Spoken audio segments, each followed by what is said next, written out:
It doesn't matter if it's divorce court. It doesn't matter if it's an adoption. It doesn't matter if it's a contract dispute. It doesn't matter if it's child custody, child support. Everything done in the courts today is done under equity. And when we talk about equity, we're talking about contract law. In contract law, everything through the courts is done under contract. Your judge is sitting on the bench under contract. The prosecutor's under contract. The public defender, even though it's supposed to be at state expense for you, he is still under contract, he or she. And basically, what we're talking about there is every last one of those participants in this system has to abide by the Uniform Commercial Code. Now, whether you're involved in the Uniform Commercial Code by performing commerce or not, that's for you to clarify with them. But when it comes to them, they are performing commerce, and therefore the Uniform Commercial Code does apply to them. So when you speak about the Uniform Commercial Code and you get pulled over by an officer of the court, or you're asked to sign some kind of medical paperwork, always use UCC 1-308. As you get along in this and you learn more stuff, you can learn other things to write down that mean the same thing and get the same effect. And basically what the 1- the reservation of your rights. And in that, it clarifies that without recourse, without prejudice, or words of the like are sufficient. Anything of the like is sufficient. So the only requirement for a reservation of rights is your intent of reserving those rights. And part of that intent, when we're denoting the UCC 1-308, or in other words, using... Okay, there we are. So anyway, when using the UCC 1-308 in regards to signing any document or anything, when we talk about intent, intent is a mental thought, and it is a prerequisite, let's say, to anything else. So when you're signing a document and you want to show your intent, you also use the reservation of rights first. Before you sign, before you write, before you print, before you make your mark, before you authorize, you make it your intent first. That is known as notice. And so like I said, the like language, like words can be used and are sufficient. And so you can use without recourse. You can use, as I do now, I use all rights adhered to, ... and then just my first calling, what people call me. To me, it's not a name, it's my calling. And so I use just that, and that's the lowercase KEITH. So it's just your intent, and you have to make that clear. You have to give them notice. And that's the next point I want to talk about in the UCC is the notice. Under section 1-202, it speaks about notice knowledge. So that once you give them notice, they now have knowledge. And if they're expected to know, as they are in law, sitting on a bench, they know they're not supposed to practice law from a bench. They know what a signature is. They know what a mark is. They know what an autograph is. They know what the common law is. They're deemed to know the law in order to administrate the law. So they already know this stuff. And what you're going to do is you're going to give them notice by giving them notice that you notice the notice. In other words, you're going to use the UCC 1-202, giving them notice that you know of the Uniform Commercial Code of Notice and of your reservation of rights. And that they now have notice that you've reserved your rights and given them notice of that. Period. Now, along with that UCC 1-308 and UCC 1-202, we're also going to let them know of UCC 1-103, wherein it gives you the hierarchy of law, and it says that they're part of the purpose of the Uniform Commercial Code in Section 1-103, which is the construction of, under the construction of the Uniform Code. It's construed to be conform to the uniform values of all of the jurisdictions. In other words, that goes right back to what they used to use in the old days, or in past days, UCC 1-207, wherein it explained that the code was construed to be in harmony with that of the common law. So it's, again, today it's still construed to be in harmony with that of the common law. It's just worded differently under 1-103, Section A3. So read this stuff and learn it. And then we turn around and we see under Section 1-105 of the UCC, it talks about severability. And in that severability, it talks about the validity of the contract. And so what we're going to talk about in 1-105, and as far as validity, is the jurisdiction is foreign. So their contract jurisdiction is foreign to your common law jurisdiction. Yet it's construed to be in harmony with that of the common law. And therefore, under your reservation of rights and their notice, your notice that you've given them, you're now going to let them know of Uniform Commercial Code 3, or Section Title 3, Section 502, wherein it talks about dishonor. And the reason we're going to use that is because when they use your Social Security number to access that birth certificate account, they've already transferred the money, the quote money, on the ledgers. It's already done on the ledgering. They've already been paid. And you can now do a UCC 11, which is an information search, to find out if anybody's got a lien on the name. Understand that, people. If you do a UCC information search to see if anybody's got a lien on the name, and nobody's got a lien on the name, then nobody can claim that you owe them. So somebody's got to put a lien on that name. And if they put a lien on that name, it's got to be done under lawful purpose. Period. Even under the Uniform Contract Code. So then we talk about why they're placing that lien, or who they're placing the lien on. What they're doing is they're placing a lien on what's known as a United States citizen. Now think about this, people. It's clarified that if they're a corporate artificial person and they are filing suit, it has to be only against another corporate artificial person. That's the only way they can have standing to sue, is if they sue a like entity. They cannot sue a living man. They can only sue another corporate artificial person. So then we turn around and clarify that the artificial person that they've sued is a citizen of the United States.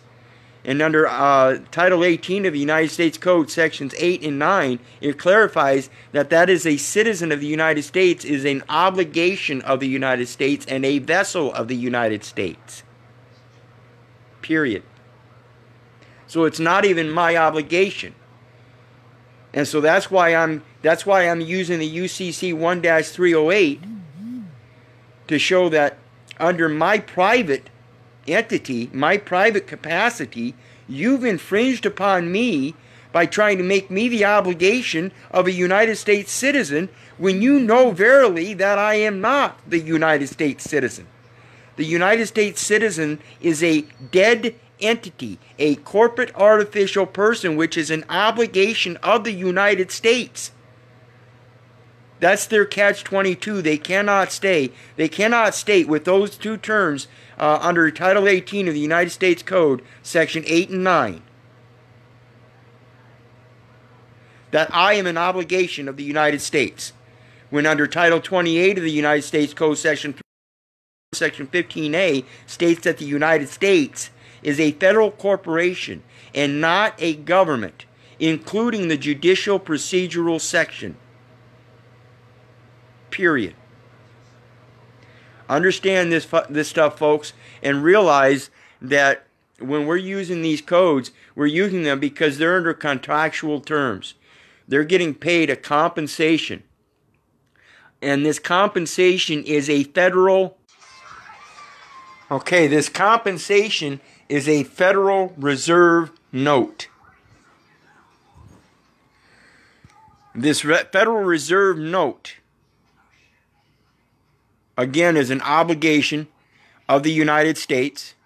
It is also known as a compelled benefit because it's the only form of currency that we're allowed to use here in America at the time, until some of us get our heads together and learn how to do this again.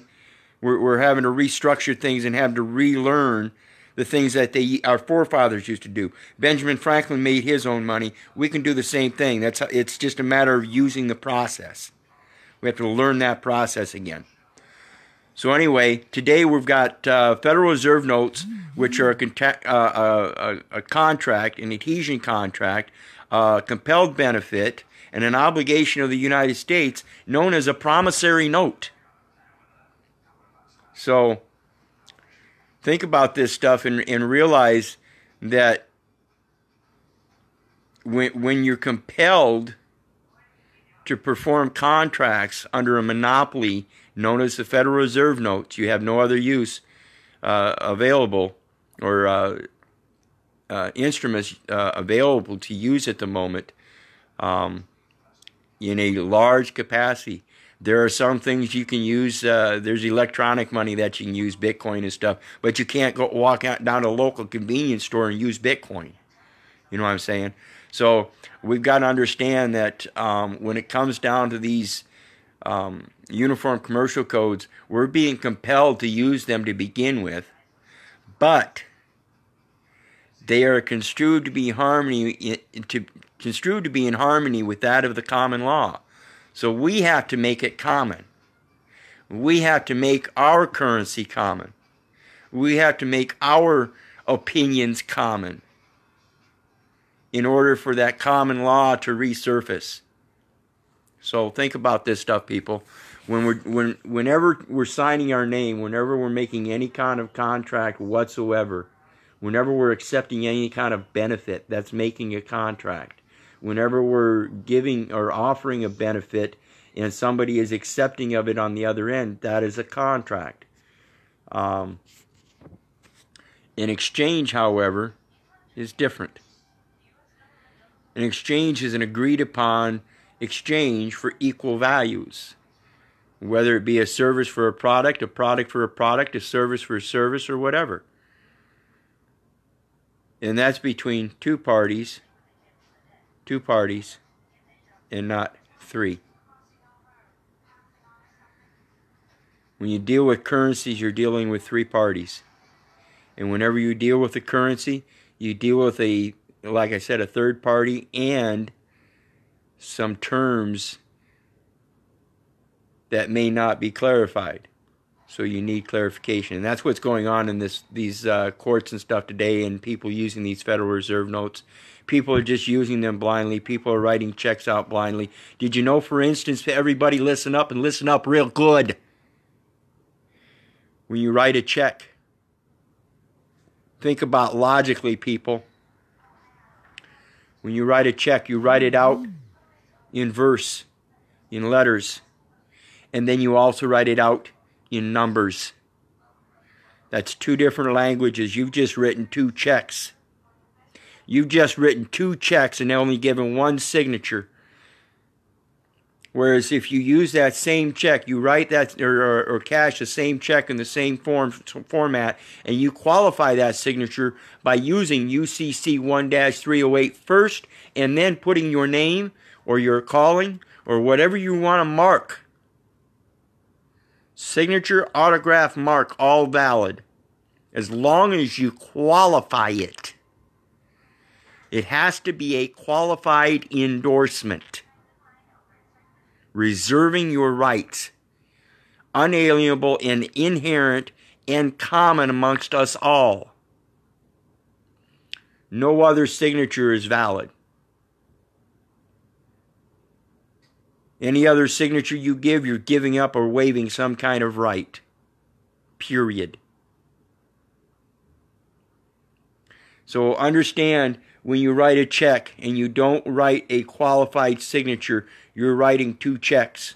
You're writing one in lawful money and one in legal tender. Understand this stuff, people.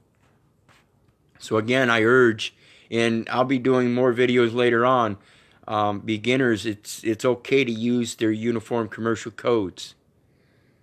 Right now I'm working on transliterating the uniform commercial code into just common English. So when you walk into court, you can let them know, hey, I've already reserved my rights, and under the hierarchies of law, the paramount laws of the land, which are common amongst us all, are the ones that we're going to be applying today, because it is my choice as the one that's been accosted in these matters as a foreigner to your jurisdiction. You've now been given notice, and I'll let you know, I believe you're acting in dishonor, and go on